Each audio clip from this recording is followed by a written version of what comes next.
Me llamo Emma Clark, tengo 28 años y, hasta el mes pasado, pensaba que mis padres me querían incondicionalmente, pero entonces los escuché en su fiesta de aniversario, con copas de vino en la mano, confesando a sus amigos que se arrepentían de haberme tenido.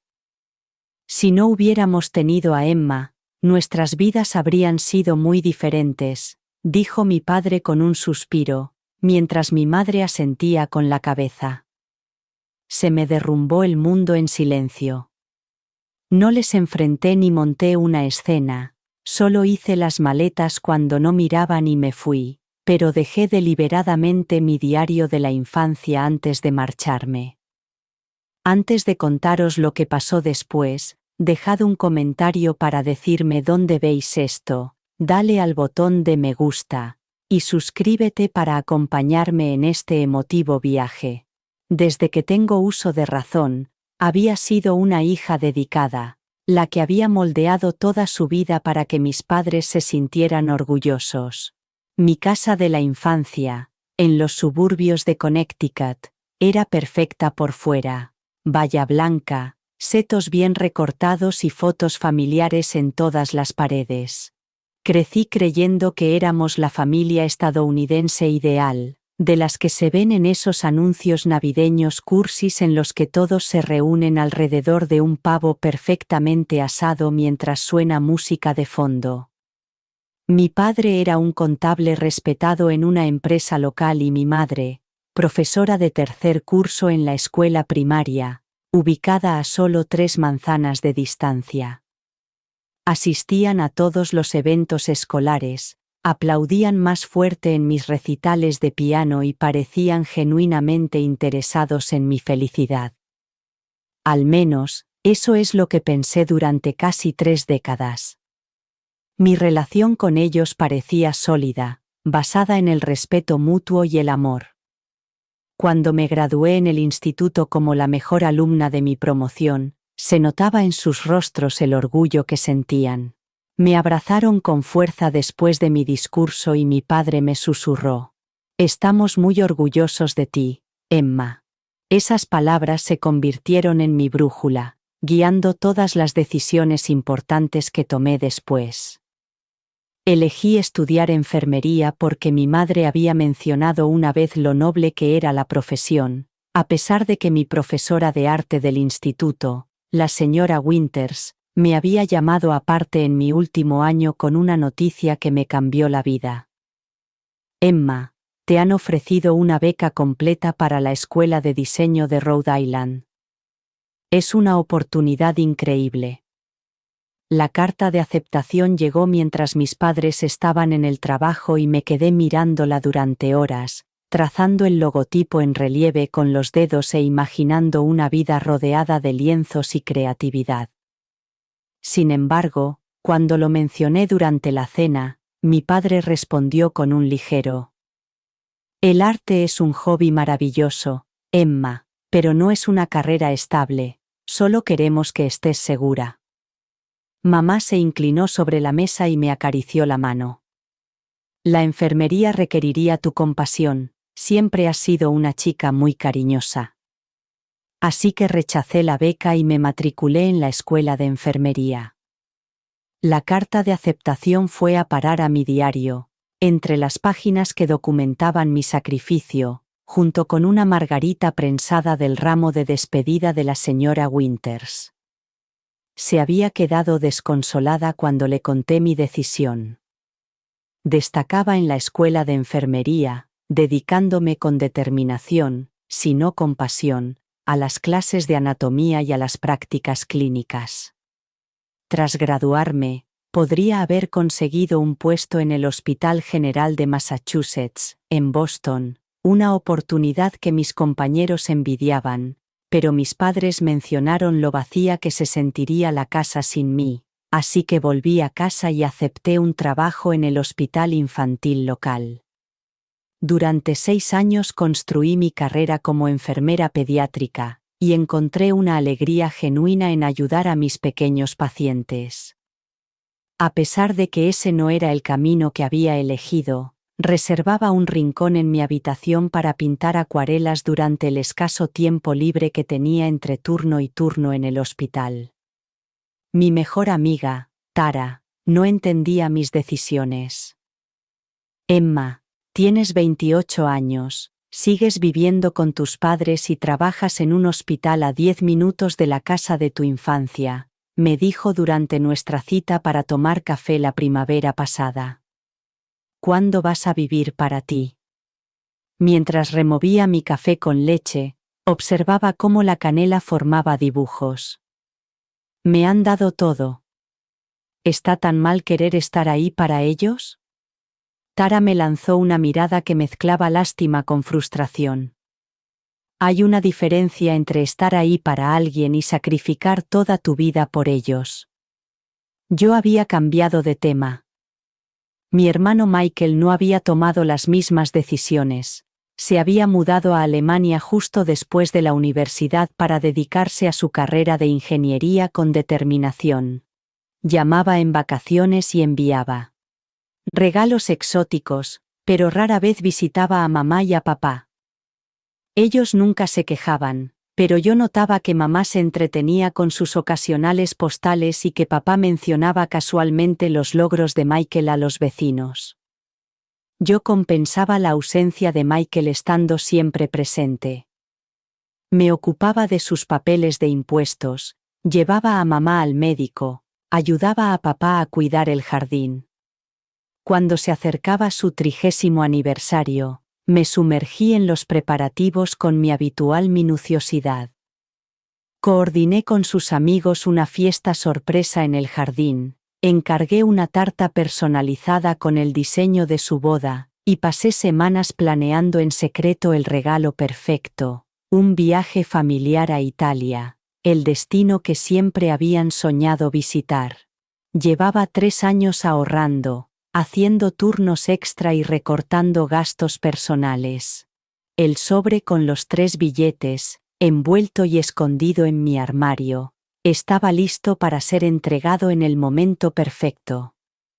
En las semanas previas a la fiesta, transformé nuestro patio trasero en un lugar elegante, colgué guirnaldas de luces entre los viejos robles, puse mesas alquiladas con centros de mesa de flores frescas y fotos colgantes que narraban sus 30 años juntos. Quería que todo fuera perfecto, para dejar testimonio del vínculo familiar que valoraba por encima de todo. La noche antes de la fiesta, me quedé despierta hasta las 3 de la mañana terminando de organizar los asientos y confirmando los detalles con el servicio de catering. Cuando me metí por fin en la cama, agotada pero satisfecha, escribí en mi diario: mañana será perfecto. Se lo merecen después de todo lo que han hecho por mí. Tengo muchas ganas de ver sus caras cuando abran los billetes para Italia. Quizá esto sea, por fin, suficiente. Poco sabía yo que, en menos de 24 horas, esa entrada parecería escrita por otra persona. Una mujer ingenua que aún creía que era la hija querida de una familia feliz, en lugar de alguien con remordimientos.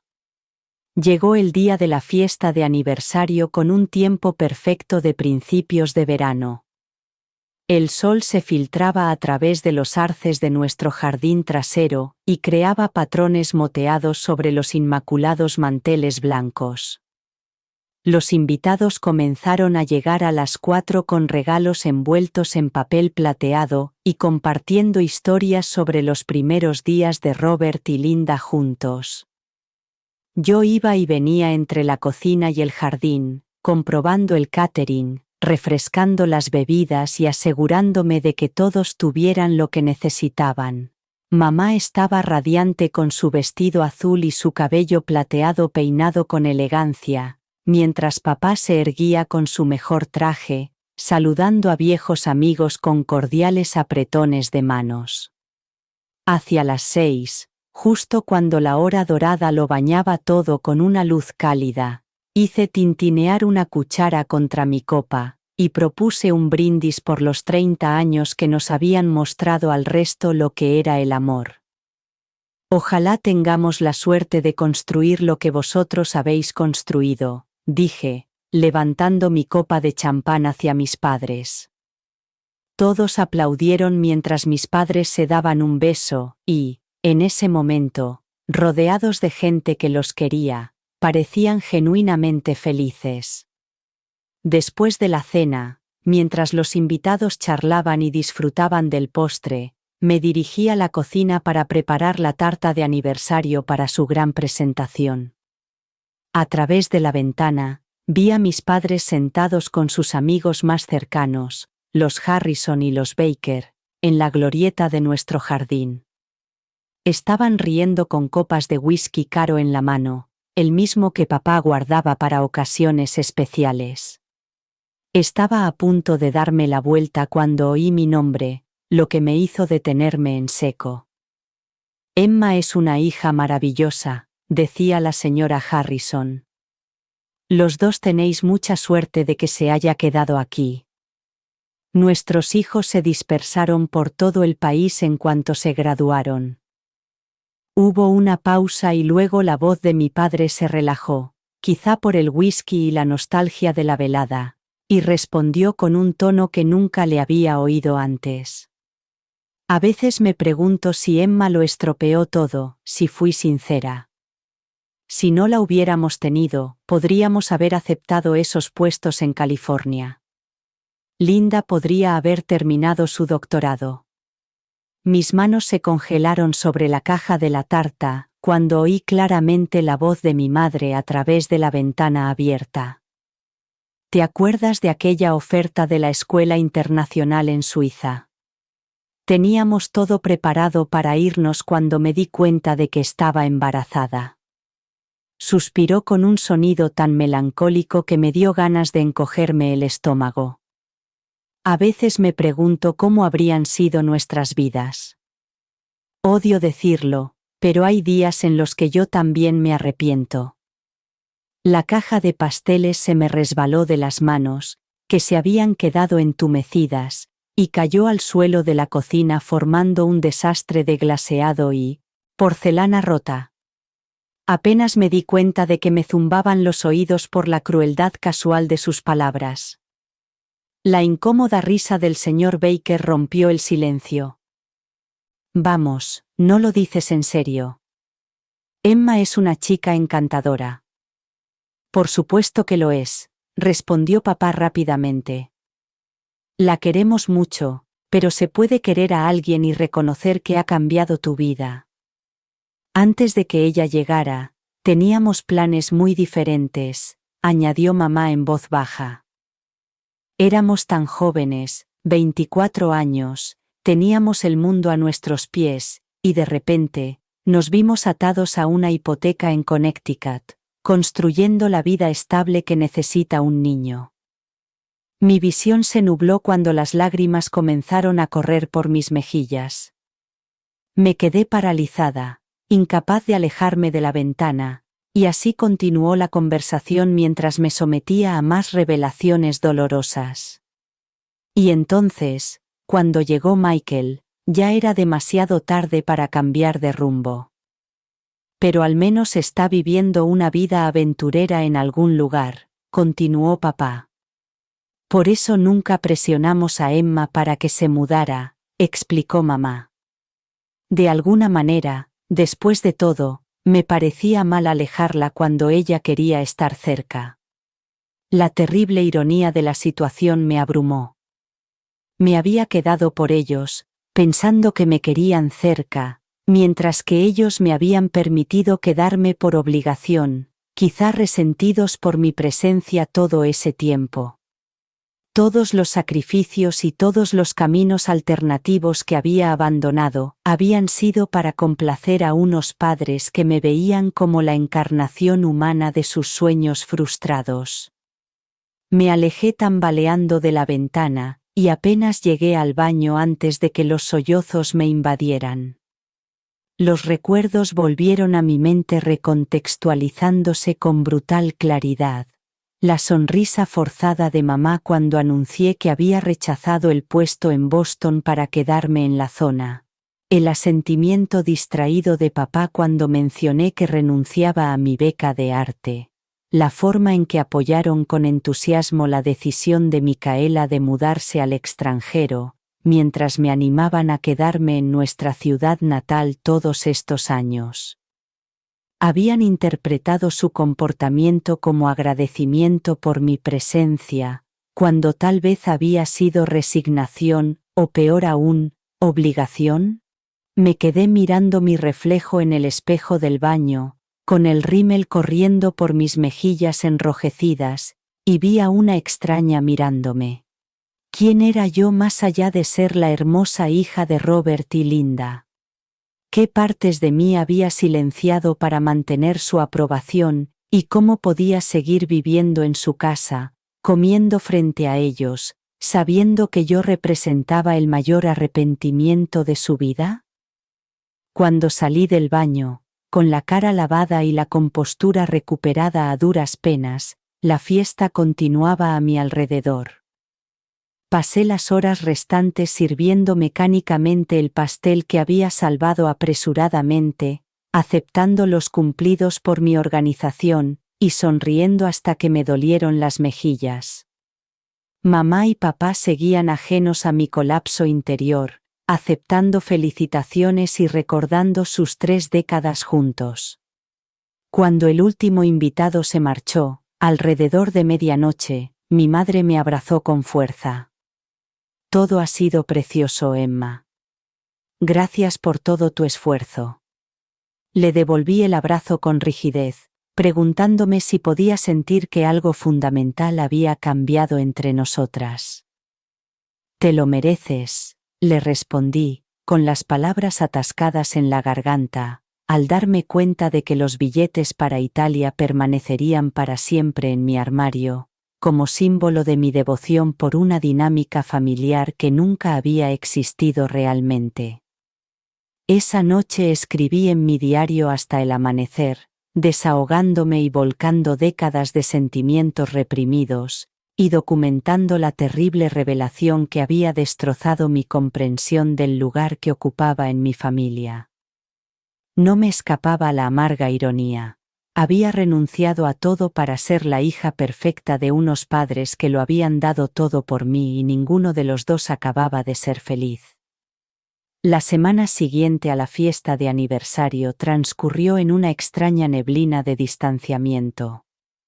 Me movía por la casa como un fantasma, realizando las rutinas que habían estructurado mi vida durante 28 años, mientras me sentía completamente desconectada de ellas. Papá se iba a trabajar cada mañana con su termo de café habitual, que yo le preparaba. Mamá seguía corrigiendo exámenes en la mesa de la cocina. Las cenas las comíamos juntos, hablábamos de las noticias del barrio y manteníamos la apariencia de normalidad, mientras la verdad flotaba entre nosotros sin ser pronunciada. Buscaba constantemente en sus rostros señales de que había oído mal o malinterpretado aquella devastadora conversación, pero solo encontraba más pruebas que confirmaban lo que me habían revelado. El martes por la mañana, papá hojeaba una revista de viajes durante el desayuno y se detuvo en una página sobre Bali. Jim Harrison se jubila anticipadamente el año que viene, comentó sin levantar la vista de las brillantes fotos de playas vírgenes. Él y Carol se van a pasar 6 meses viajando por el sudeste asiático.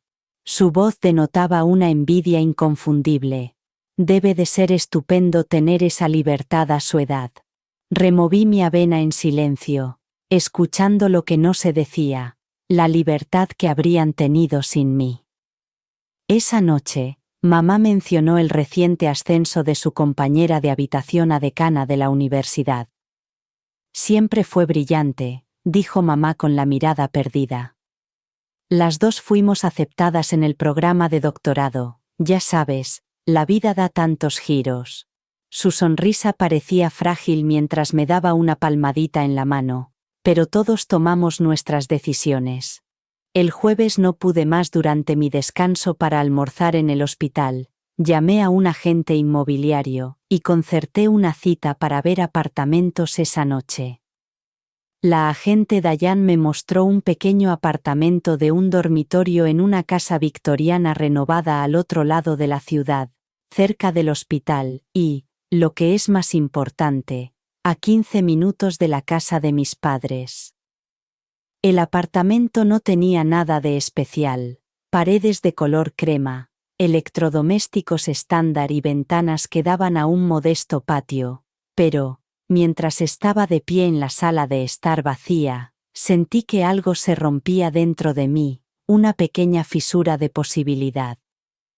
Lo tomaré, le dije a Dayan, sorprendiendo a ambas con mi decisión. Esa noche firmé el contrato de alquiler y organicé la mudanza para la semana siguiente. No se lo dije a nadie, ni siquiera a Terra. Esa decisión era solo mía. Quizá era la primera elección verdaderamente independiente que había tomado en años. Empecé el proceso de separación sutil. Cada día seleccionaba algunos objetos personales, cosas que no se echarían en falta de inmediato, y los guardaba en mi bolsa de enfermera, álbumes de fotos, mis libros favoritos, la pequeña colección de acuarelas que había guardado en el armario durante los turnos en el hospital. Compré lo esencial para el nuevo apartamento y organicé las entregas para después de la mudanza. En los momentos de tranquilidad entre las visitas a los pacientes, buscaba clases de arte en el centro comunitario cerca de mi nuevo hogar. El Museo de Arte de Connecticut estaba contratando profesores a tiempo parcial, y me encontré rellenando una solicitud durante mi descanso, un pequeño acto de reivindicación que me hizo acelerar el corazón con ansiedad y expectación. Mi diario se convirtió en el confidente de mi alma, el único lugar donde podía expresar la tormenta de emociones complejas que experimentaba cada noche. Documenté mis preparativos, mis miedos y, cada vez más, mi esperanza de recuperar mi vida. Me pregunto quién habría sido si hubiera tomado otras decisiones, escribí una noche, y, lo que es más importante, en quién podría convertirme todavía. El domingo por la noche, papá me llamó a su despacho para que le ayudara con el papeleo. Mientras yo organizaba las carpetas de su escritorio, él se recostó en su sillón de cuero, y se quedó mirando una foto enmarcada de él y mamá cuando tenían 20 años, de mochileros por Yellowstone. La vida es extraña, Emma, dijo con voz contemplativa. Empiezas pensando que harás cosas grandiosas, que vivirás muchas aventuras, y luego llega la realidad. Me miró sin malicia, pero con cierta resignación que dolía más que la ira. El camino responsable no siempre es el más emocionante, ¿verdad? En ese momento me di cuenta de que no solo hablaba de sí mismo, sino que me estaba advirtiendo a su manera, preparándome para la misma rendición gradual a las obligaciones que habían definido su vida. Esa idea me horrorizó. Ni siquiera imaginaba que aún pudiera tener opciones, que aún pudiera crear una vida con propósito y pasión. Para él, que tenía 28 años, mi rumbo ya estaba marcado, igual que el suyo. A la mañana siguiente, escuché a mis padres hablar de sus amigos Nelson, que se habían quedado sin hijos y habían vendido su casa en las afueras para comprarse un apartamento en Florida. Parecen 10 años más jóvenes, comentó mi madre.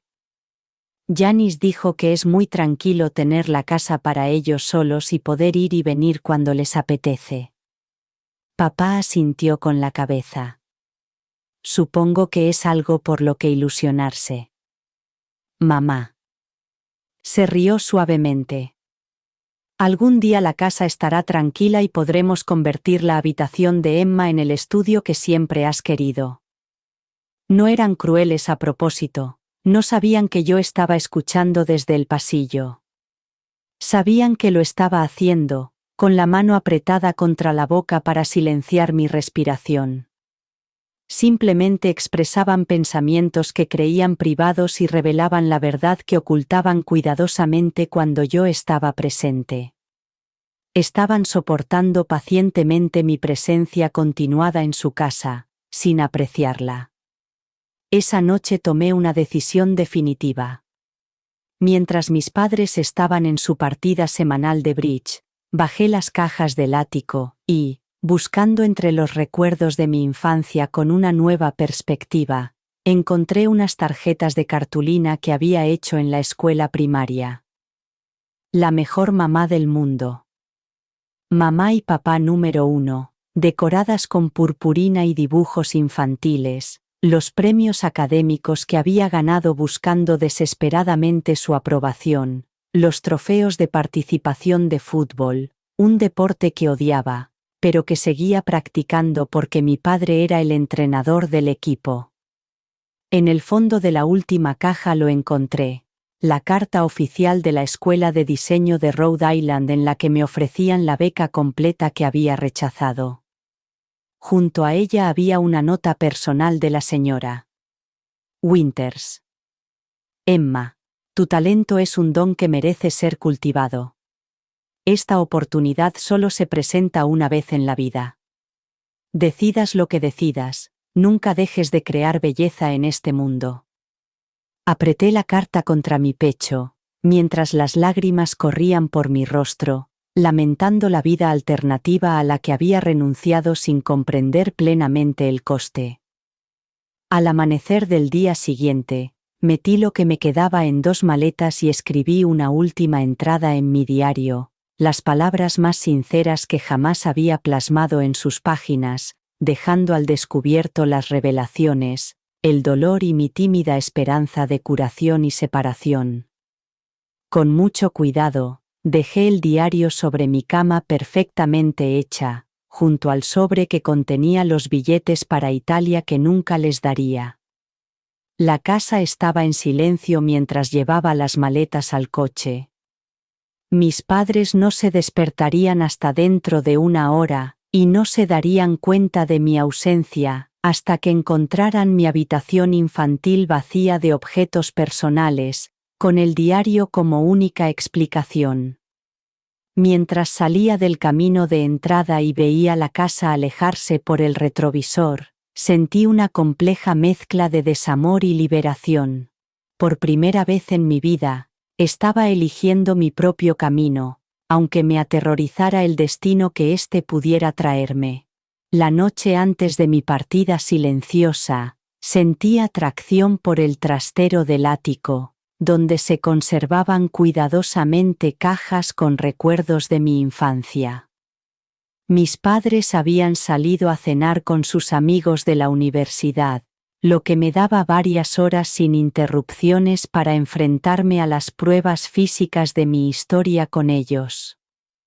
El aire del ático estaba cargado de polvo y nostalgia cuando encendí la única bombilla que iluminaba las pilas de cajas de cartón etiquetadas con la escuela primaria Emma, la escuela secundaria Emma, el instituto Emma.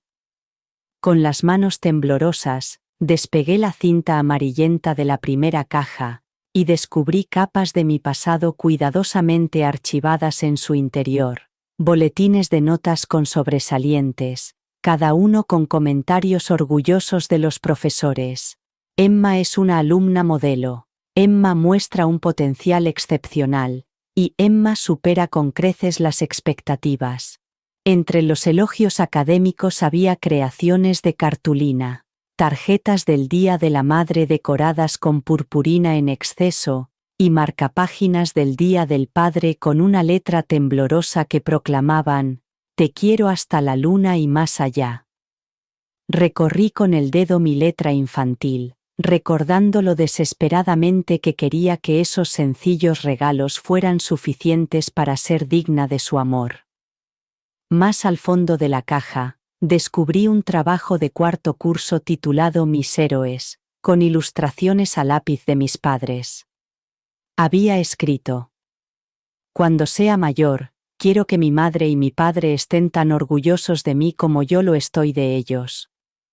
Han sacrificado mucho para darme una buena vida y algún día haré que todo haya valido la pena. Las inocentes palabras me golpearon con fuerza, prueba de que, incluso de niña, había asimilado la narrativa de que mi existencia había requerido su sacrificio. Al abrir la caja del instituto, encontré más objetos dolorosos. El portafolio de arte que la señora Winters me había ayudado a recopilar, lleno de acuarelas y bocetos en carboncillo que ella había calificado de excepcionalmente prometedores. Entre las obras de arte, se encontraba la carta formal de la Escuela de Diseño de Rhode Island que había llegado. Durante mi último año, en la que no solo me ofrecían la admisión, sino también una beca completa basada en mi portfolio. Junto a la carta había una nota manuscrita de la señora Winters que no había visto cuando la recibí por primera vez. Emma, he enseñado durante 27 años y solo he recomendado a 3 alumnos para esta beca. Tu talento no solo es tu habilidad técnica, sino también una perspectiva única que merece ser cultivada. Por favor, considera cuidadosamente esta opción. Sea cual sea tu decisión, prométeme que no dejarás de crear. Durante años había incumplido esa promesa, reduciendo mi arte a un pasatiempo ocasional entre los turnos en el hospital y las obligaciones familiares. Debajo del portafolio estaba la carta de admisión a la escuela de enfermería que mis padres habían enmarcado y exhibido en un lugar destacado de la sala durante años. El contraste entre sus reacciones ante estos dos logros era evidente.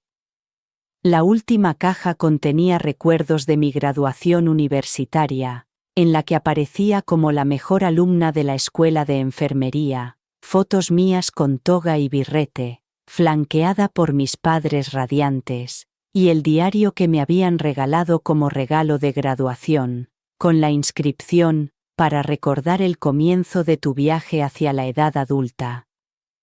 No se me escapaba que ese diario se había convertido en el lugar donde documenté años de deseos reprimidos y rendiciones silenciosas que culminaron con la revelación que destrozó mi mundo.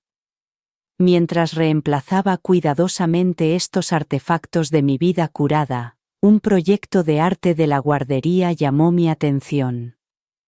Era un sencillo retrato familiar pintado con los dedos, con figuras de palitos etiquetadas como mamá, papá y yo, todos tomados de la mano bajo un sol amarillo brillante.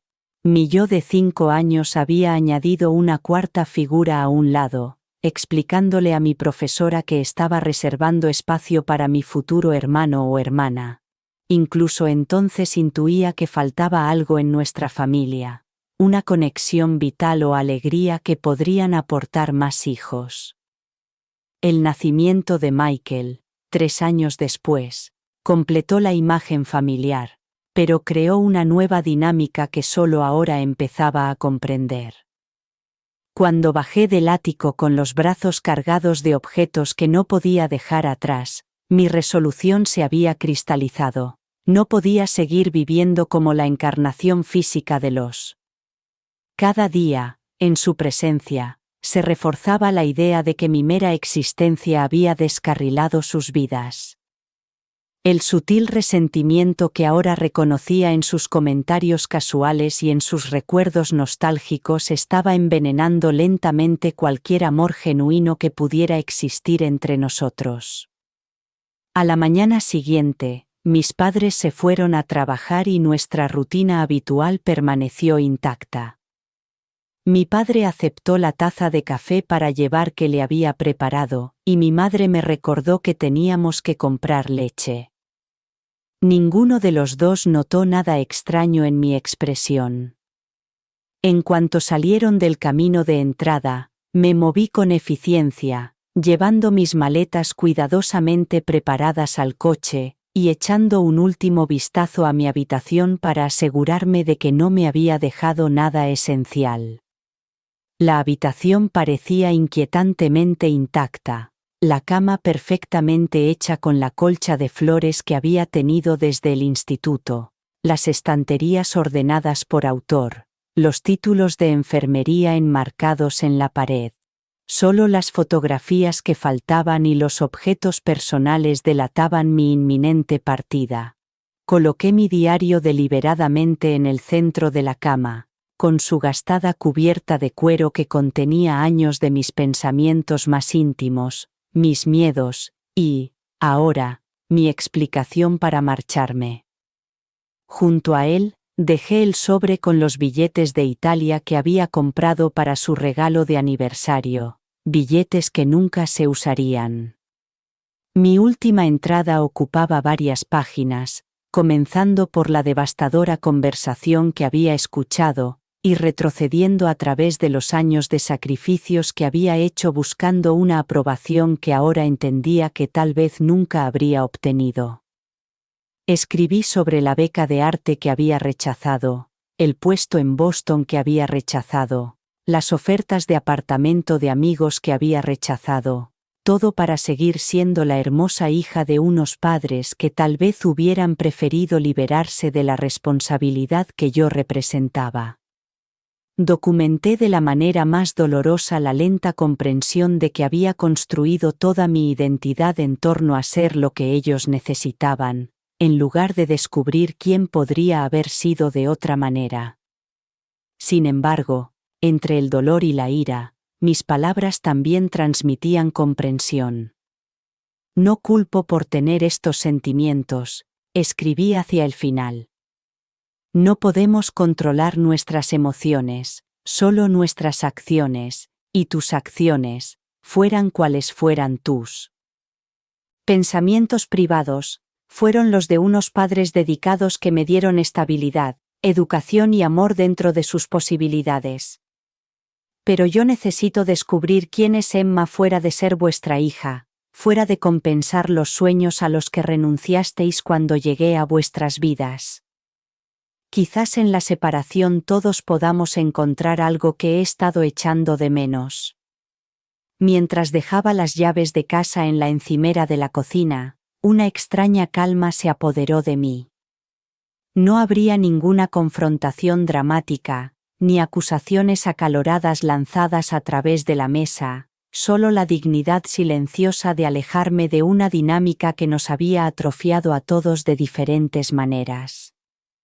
Eché un último vistazo a la casa que había sido mi mundo durante 28 años y salí, cerrando la puerta de la vida que había conocido. Mientras me alejaba en el coche, la luz del sol de la mañana brillaba en las ventanas vecinas y el peso de aparentar comenzó a desaparecer de mis hombros. Lo que viniera después sería aterrador, incierto y completamente mío. La llave de mi nuevo apartamento se sentía extraña en mi mano, con los bordes aún afilados y sin marcas tras varios meses de uso.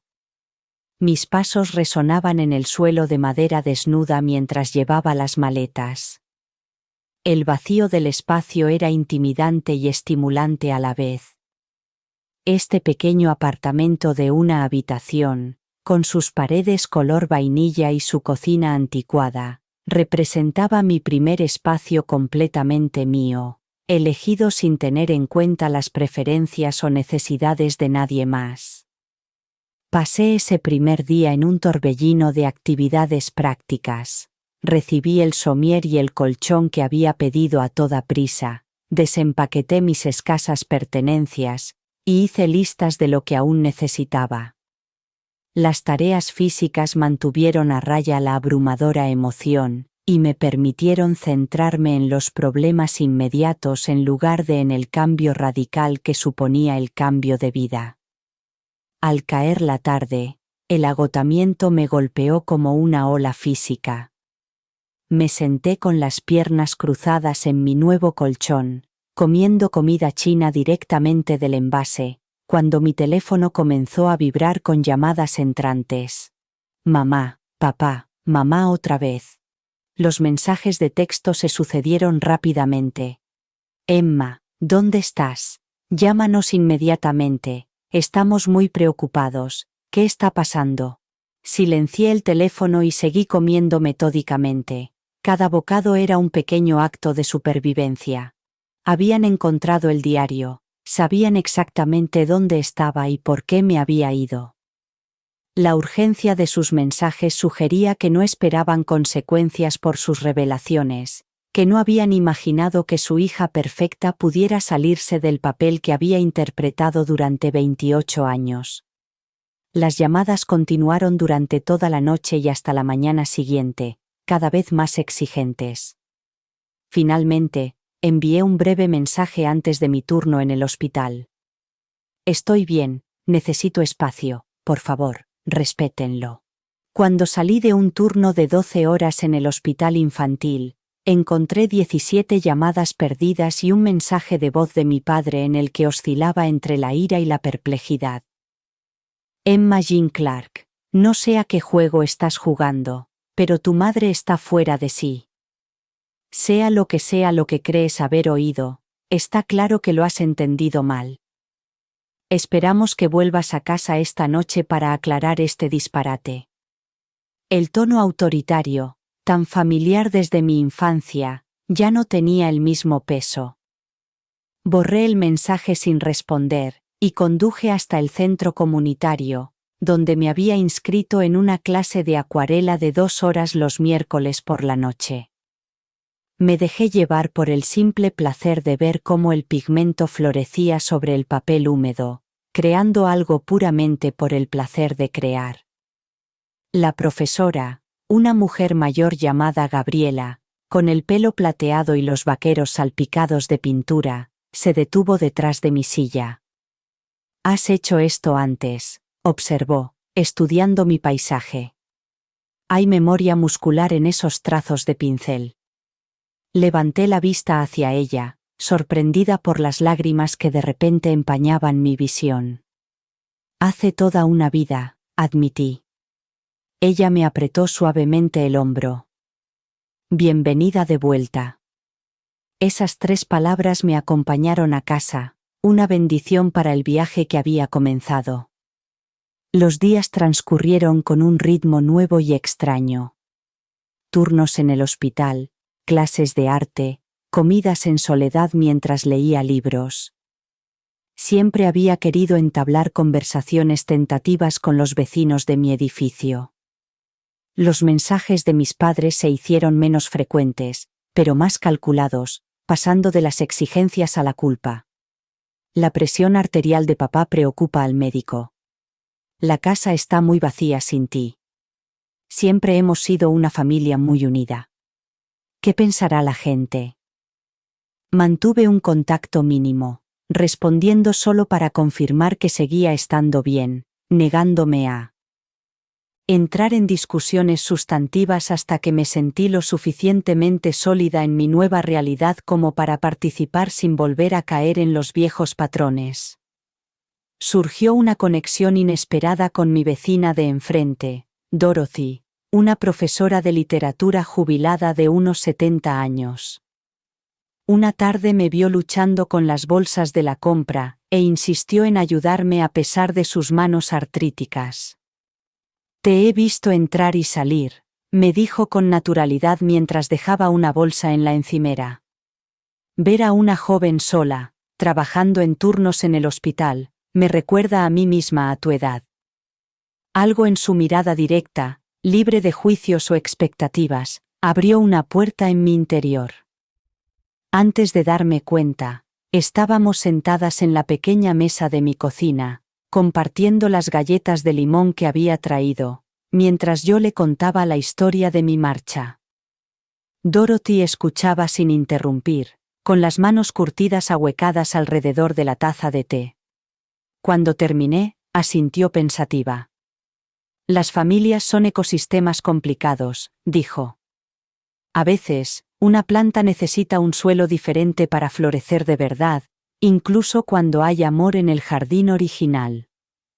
Su perspectiva, libre de las emociones que envolvieron mi historia familiar, me dio la claridad que necesitaba desesperadamente. Nuestra conversación improvisada se convirtió en una charla habitual por las tardes, en la que Dorothy compartía historias de su propio y complicado viaje desde su etapa como una hermosa hija, hasta su consolidación como una académica independiente. En ella encontré un modelo de vida auténtica a pesar de las expectativas ajenas. A finales de junio, recibí un correo electrónico inesperado del Boston Children's Hospital en respuesta a una solicitud que había enviado meses antes, y que luego había olvidado en medio del caos de los últimos acontecimientos. Me ofrecían un puesto especializado que combinaba la enfermería pediátrica con la terapia artística para pacientes de larga duración, en el que podría aprovechar tanto mi formación médica como mi experiencia artística. El puesto requería trasladarse a Boston, algo que habría sido impensable solo unas semanas antes. Pasé varios días reflexionando sobre la oportunidad, hablándolo con Dorothy y con mi supervisora en el hospital, que apoyó con entusiasmo mi posible avance profesional. Cuando finalmente respondí con interés y concerté una entrevista para la semana siguiente, sentí que otra pieza de mi identidad independiente encajaba en su sitio. Durante este periodo de transición, mi hermano Michael llamó para informarse sobre la situación, tras haber oído versiones fragmentadas de la misma por parte de nuestros padres. «Están completamente desconcertados, Emma», me dijo con voz metálica a través de la conexión internacional. «Papá dice que estás sufriendo algún tipo de crisis». Me reí, claro, esa era su interpretación. Dios no permita que reconozcan que estaba teniendo un gran avance. Michael se quedó callado un momento. «Sabes, siempre me sentí culpable por irme mientras tú te quedabas, como si estuviera abandonando mi puesto». «Tú estabas viviendo la tuya», respondí, dándome cuenta de ello en ese momento. Yo solo era muy buena en no vivir la mía. Otra vez la silencio. Por si sirve de algo, creo que esto debería haber pasado hace mucho tiempo, y cuando descubras quién es Emma más allá de ser la hija perfecta, me gustaría mucho conocerla. Su apoyo, ofrecido sin condiciones ni presión para reconciliarme con nuestros padres, reforzó mi determinación de continuar por este camino incierto en mi pequeño apartamento, que poco a poco se estaba convirtiendo en mi hogar, con materiales de arte ocupando el escritorio de segunda mano junto a la ventana, y libros de enfermería compartiendo estantería con las novelas que siempre había querido leer. Empecé a construir una vida guiada por mi propia brújula interna.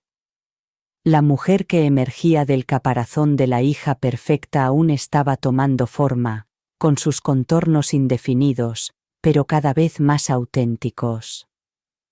Hubo momentos de duda y soledad desgarradores, noches en las que cuestionaba todas las decisiones que me habían llevado a esta existencia solitaria, pero, con cada día que avanzaba por el mundo según mis propios términos, la voz que cuestionaba mis elecciones se hacía más débil, mientras que la voz que afirmaba mi derecho a la autodeterminación se hacía más fuerte. Un domingo por la mañana, exactamente una semana después de mi marcha, llamaron a la puerta.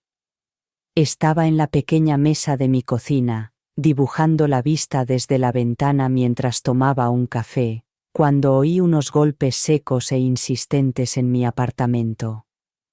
Algo en el ritmo, 3 golpes decisivos seguidos de 2 más suaves, me permitió identificar al instante a los visitantes.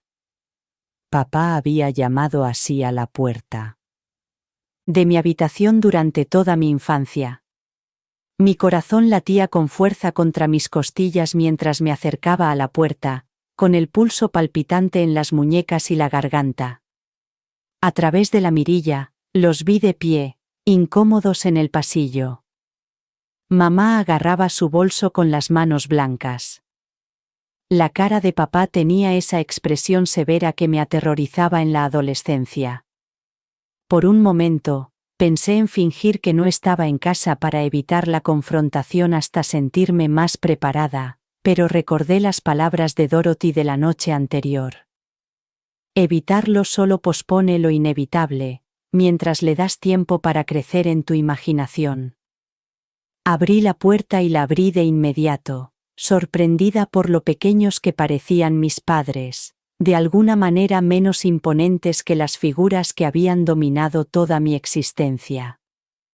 Los ojos de mamá estaban enrojecidos por el llanto y las arrugas alrededor de su boca eran más profundas de lo que recordaba.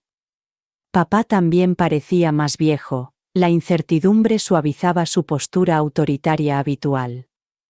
Emma, susurró mi madre, con la voz entrecortada al pronunciar esas dos simples sílabas. Durante varios segundos, nos quedamos inmóviles, como en un cuadro. La hermosa hija y los padres que la habían definido y confinado, ahora separados por algo más que un umbral. Finalmente, di un paso atrás sin decir nada y los invité a entrar en mi nuevo espacio. Entraron con cautela, recorriendo con la mirada el modesto apartamento, con su mobiliario minimalista y las acuarelas que ya adornaban las paredes. Mamá se acercó a la más grande, una puesta de sol sobre el agua pintada en tonos naranjas y morados intensos. «Vuelve a pintar», dijo en voz baja, con algo parecido a asombro en la voz. «Creo que no había visto tu obra desde el instituto». La observación quedó suspendida en el aire entre nosotros, cargada de preguntas tácitas sobre todo lo que ella se había perdido y todo lo que yo había reprimido. Papá permanecía de pie, rígido, junto a la puerta, con las manos metidas en los bolsillos. «Hemos leído tu diario», anunció abruptamente, con un tono más defensivo que apologético. «No tenías derecho a desaparecer así. Estamos muy preocupados». El patrón familiar de su discurso, que comenzaba con una acusación en lugar de abordar el problema subyacente, me pareció muy transparente de repente. Así era como siempre había mantenido el control en las conversaciones difíciles, poniendo a los demás inmediatamente a la defensiva. Pero yo no era la misma Emma que se habría apresurado a disculparse para suavizar las cosas a cualquier precio. Señalé mi pequeño sofá. «¿Por qué no nos sentamos?» Los tres nos acomodamos torpemente en mi salón. Mis padres se sentaron en el sofá y yo en el sillón individual frente a ellos. La mesa de centro parecía una zona desmilitarizada. Mamá rompió el silencio primero. «Emma, estamos tratando de entender ese diario, las cosas que escribiste». Se retorció el anillo de boda con ansiedad. «Hiciste que pareciera que hemos sido unos padres horribles, como si no te quisiéramos». «¿Cómo has podido pensar eso?» La genuina confusión en su voz confirmó lo que me había dado cuenta poco a poco durante la semana que había estado fuera. No se imaginaban que sus comentarios casuales habían revelado décadas de resentimiento oculto, y lo mucho que esas revelaciones habían destrozado mi comprensión de la dinámica familiar. «Os oí en la fiesta de aniversario», dije en voz baja, hablando con los Harrison y los Baker en la glorieta sobre cómo mi llegada había descarrilado vuestras vidas y sobre lo mucho que lo lamentabais. Primero mostraron sorpresa, luego reconocieron que yo tenía razón y luego se sintieron un poco avergonzados. Papá se recuperó primero y entró en modo justificativo. «Emma, has malinterpretado completamente el contexto de esa conversación. Estábamos recordando las decisiones vitales que todos tenemos, momentos en los que nos preguntamos qué habría pasado si hubiéramos tomado otro camino. Dijiste que te arrepentías de haberme tenido». Repetí con voz firme, a pesar del dolor que me oprimía el pecho. «Esas fueron tus palabras exactas, mamá. Hay días en los que yo también me arrepiento, después de pasar toda mi vida tratando de ser digna de ti, tratando de compensarte por todo lo que te había quitado. Escuchar esa confirmación fue... Luché por encontrar las palabras adecuadas para describir el derrumbe de mi concepto personal. Lo aclaró todo. Mamá comenzó a llorar en silencio, con lágrimas resbalando por sus mejillas. No era por ti, Emma, en realidad no. Estábamos hablando del momento, de ser padres jóvenes antes de estar preparados. Por supuesto que no me arrepiento de ti. ¿Por qué crecí sintiendo que tenía que ganarme mi lugar en nuestra familia? Le hice la pregunta que surgía de una parte profunda y antes inaccesible de mí. ¿Por qué pasé 28 años tratando de ser perfecta, tratando de no ser una carga, renunciando a todo lo que quería para hacerte feliz? Papá se inclinó hacia adelante y pasó una mano por su cabello ralo. Nunca te pedimos que renunciaras a nada, ni a la carrera de enfermería ni a quedarte en Connecticut. Todo eso fue tu elección. La genuina perplejidad que se reflejaba en su expresión rompió algo entre nosotros. ¿Era eso? Lo desafié cuando obtuve la beca de arte. Dejaste claro lo que pensabas del arte como carrera. Cuando me ofrecieron el puesto en Boston, hablaste de lo vacía que se sentiría la casa. Nunca me lo pediste directamente, pero dejaste muy claras tus expectativas. Un pesado silencio se apoderó de nosotros, solo roto por los sollozos silenciosos de mamá. Cuando papá volvió a hablar, su voz transmitía una vulnerabilidad que rara vez había oído. Mi padre me dijo que estaba desperdiciando mi vida cuando elegí la contabilidad en lugar de la carrera de derecho, dijo lentamente. Dijo que era conformarme con la mediocridad. Le juré que nunca ejercería ese tipo de presión sobre mis hijos. Me miró con horror creciente. No me había dado cuenta de que te estaba haciendo exactamente lo mismo, solo que de otra manera. Mamá se secó los ojos con un pañuelo de su bolso. Tuvimos una infancia muy difícil, Emma. Mis padres eran muy críticos y nunca estaban satisfechos con nada de lo que conseguía. Me prometí a mí mismo que sería diferente. Ella extendió la mano hacia mí por encima de la mesa de café, pero yo no estaba preparado para esa conexión. Creíamos que te estábamos apoyando, haciéndote saber lo orgullosos que estábamos de ti cuando triunfaste. Nunca fue nuestra intención hacerte sentir que nuestro amor era condicional. Todavía estaba preparada para esa conexión. Pensábamos que te estábamos apoyando, haciéndote saber lo orgullosos que estábamos cuando tenías éxito. Nunca quisimos hacerte sentir que nuestro amor dependía de nada. A medida que continuaban hablando, surgió la compleja imagen de dos personas moldeadas por sus propias infancias difíciles, creando inconscientemente patrones que habían jurado evitar. Papá describió su infancia con un padre que anteponía el prestigio a todo, y que le había dejado muy claro su desaprobación por sus seguras elecciones profesionales. Mamá reveló más detalles. Su enfoque en los logros en lugar de la felicidad, las constantes mudanzas motivadas por la carrera de su padre, que la habían obligado a empezar de cero en nuevos colegios. Cuando descubrimos que íbamos a tenerte, temíamos repetir esos patrones.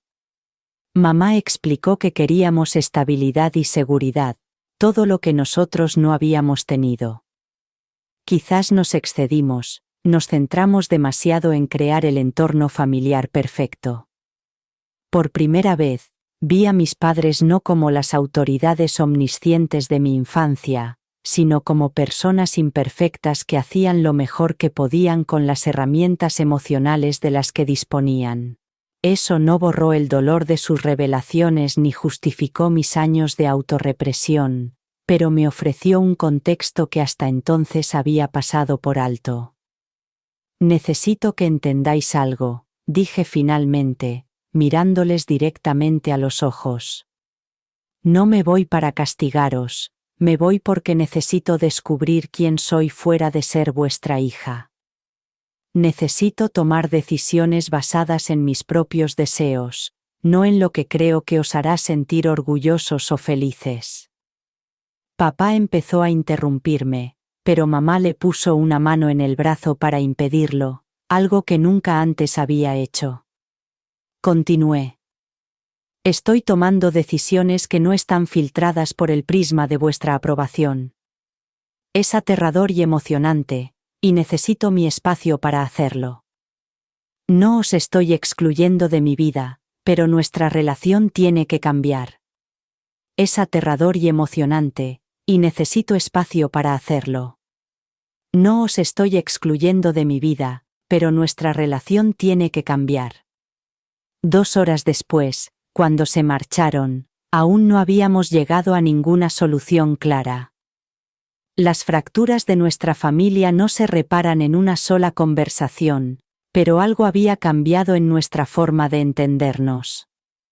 Me habían visto defender mi verdad sin retroceder, quizá por primera vez de forma tan rotunda, y yo había vislumbrado a los niños heridos que seguían influyendo en el comportamiento de los adultos, complicando mi narrativa simplista de sus motivaciones.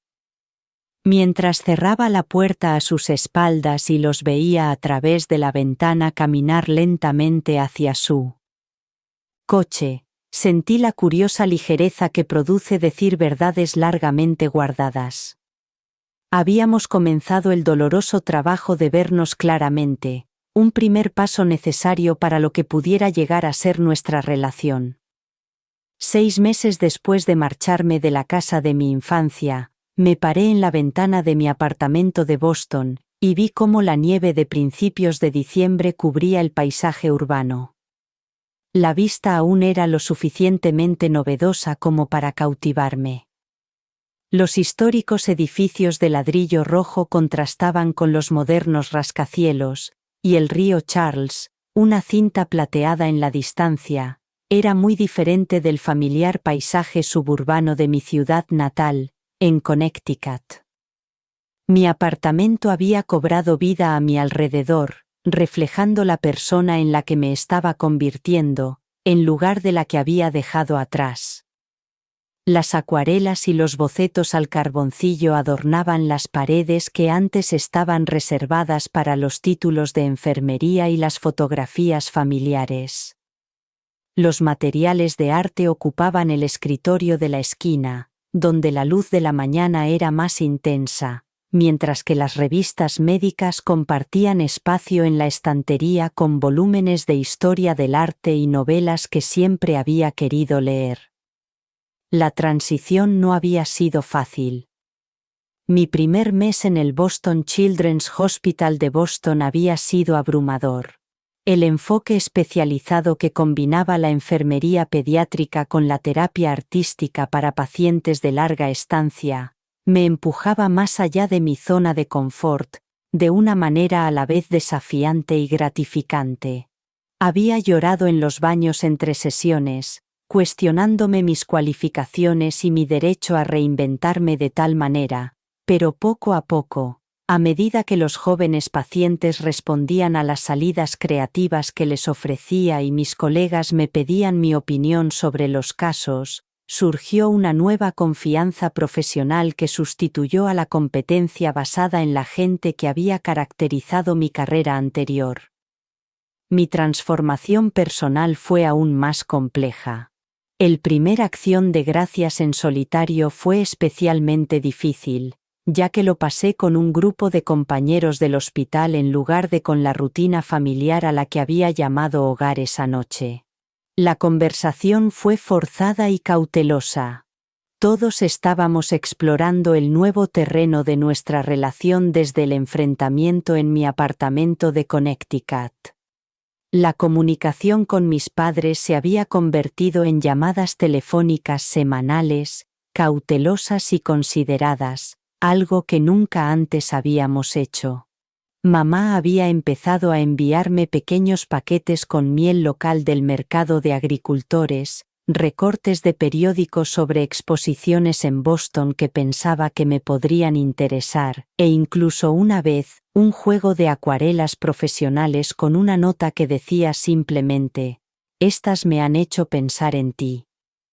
Los intentos de mi padre para conectar se limitaban a mensajes de texto breves y un poco incómodos sobre temas triviales: el tiempo, preguntas sobre los Red Sox, noticias del barrio.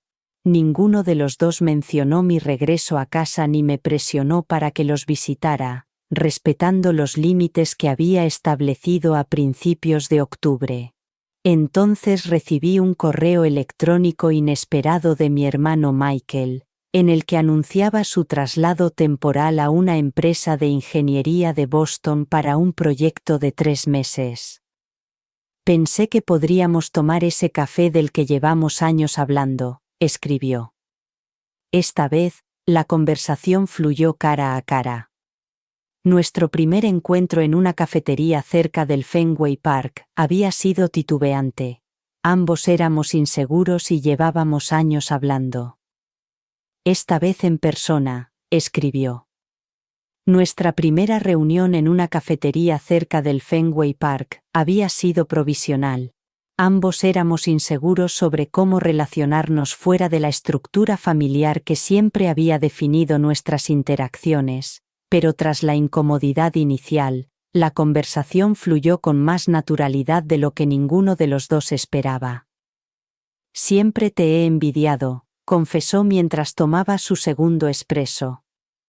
«Eras el niño dorado que nunca hacía nada mal, que siempre sabía exactamente cómo hacerlos felices». Casi me atraganté con el té. «Y yo envidiaba tu libertad, tu capacidad para marcharte sin cargar con sus expectativas». Entonces nos reímos, reconociendo los errores fundamentales que habían moldeado nuestra relación fraternal. Aquella cita para tomar café se convirtió en una tradición semanal durante su estancia en Boston.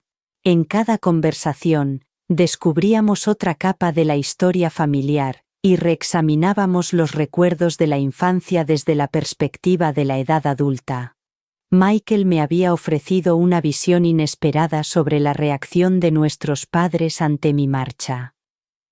«Están en terapia, tanto individualmente como en pareja», me dijo durante una de nuestras reuniones. De hecho, papá llamó para preguntarme si yo había vivido nuestra infancia de la misma manera que él. Casi me caigo de la silla. La imagen de mi estoico padre sentado voluntariamente en la consulta de un terapeuta hablando sobre nuestra educación. Un año antes, eso habría sido inimaginable. Mis propias sesiones semanales de terapia se habían vuelto esenciales para mi proceso de curación. La doctora Lavigne, con su actitud tranquila y sus preguntas incisivas, me ayudó a navegar por las complejas emociones que rodeaban la historia de mi familia y mi transformación actual.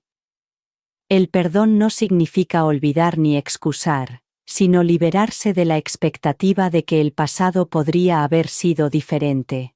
Es algo que haces por ti mismo, no por ellos. En noviembre se hicieron planes provisionales para una visita navideña a Connecticut, mi primer regreso a la casa de mis padres desde que me fui. Los arreglos incluían límites claramente comunicados. Me quedaría 3 días, no una semana. Me alojaría en un hotel en lugar de en mi antigua habitación. Nos centraríamos en crear nuevos recuerdos en lugar de revivir heridas del pasado. La visita se acercaba y me provocaba sueños angustiosos y dudas nocturnas, pero también una tranquila determinación para continuar el trabajo de reconstruir nuestra relación sobre bases más saludables. Una tarde nevada a principios de diciembre, asistí a mi primera inauguración como artista participante. Mi serie de acuarelas Metamorfosis se exhibía junto a obras de otros pintores emergentes de Boston. Estaba nerviosa junto a mis cuadros, respondiendo a las preguntas de los asistentes, cuando una figura familiar se abrió paso entre la multitud. Dorothy, mi antigua vecina, Había hecho el viaje desde Connecticut a pesar del mal tiempo. No podía perderme tu debut, me dijo abrazándome con cariño. Y mira, respiran, Emma, tienen vida. A través de ella me enteré de las noticias del barrio, la renovación del parque donde había jugado de niña, la jubilación de mi bibliotecaria favorita y el ritmo inalterable de la comunidad que había sido todo mi mundo durante 28 años antes de marcharme. Dorothy me puso algo en la mano, un pequeño paquete envuelto en papel de seda. Ábrelo más tarde, me indicó con un guiño cómplice. Esa noche, después de que cerrara la exposición, desenrollé su regalo sola en mi apartamento, un diario encuadernado en cuero con papel hecho a mano. En la primera página había una cita de Mary Oliver. Dime, ¿qué piensas hacer con tu única, salvaje y preciosa vida? La pregunta resonó en mi interior mientras me sentaba en mi escritorio y abría el diario por la segunda página en blanco.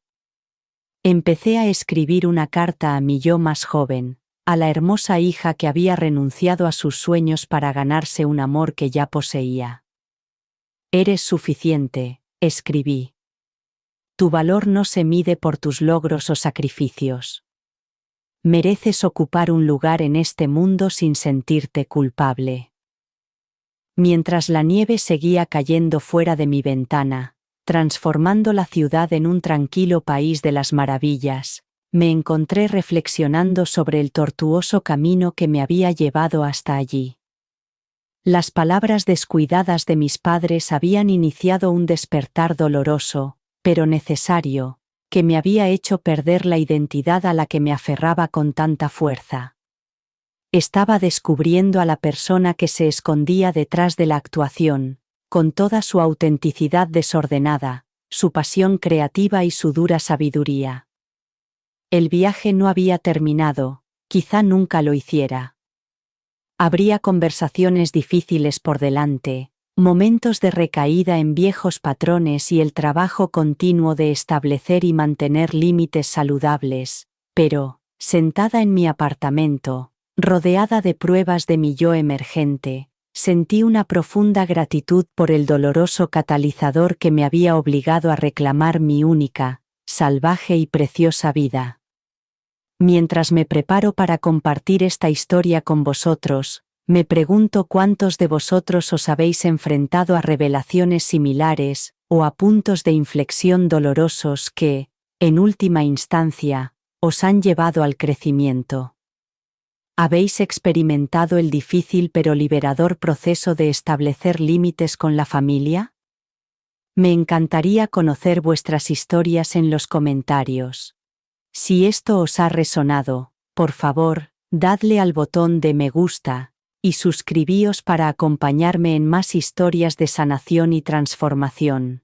Y recordad, a veces, los finales más dolorosos son los comienzos más necesarios. Gracias por ser testigos de mi viaje.